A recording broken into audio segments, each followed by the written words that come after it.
mag-unbox tayo ng gusto kong bag. 3 beses ko na ito binalik-balikan. Akala ko pa tag 2.5 siya, pero tag 1,999 lang pala siya. So, tcharam! Kasi nag-search ako sa Shopee, baka meron sa Shopee. Pag mag-order ka sa Shopee, mas mura kasi makaless ka ng voucher. Yun nga lang, wala kang paper bag na ganito. Minsan kasi ito talaga yung kasama sa binayaran niya. Siguro mga halagang 300 pesos ito. Yan, kasi ang bango niya. Pero, ayan, ito yung aking resibo. Ayan yung price niya. Yan. Diba? So, ito kasi, madami na ako neto. Pag sa Shopee ka mag-order, mas mura siya, pero wala siyang ganito. Pero okay lang yun. Kaya lang, wala talaga. So, yan. Gayahin natin yung mga nag-unbox ng bag, mga branded. Diba? Kunyari, branded.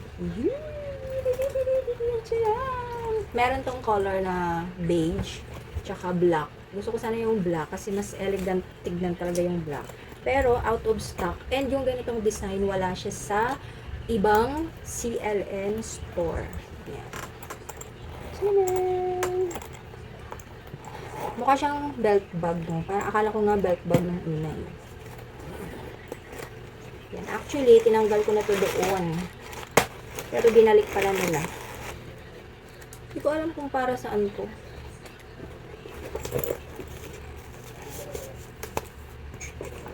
Tapos, coffee pala yung ano niya. Coffee.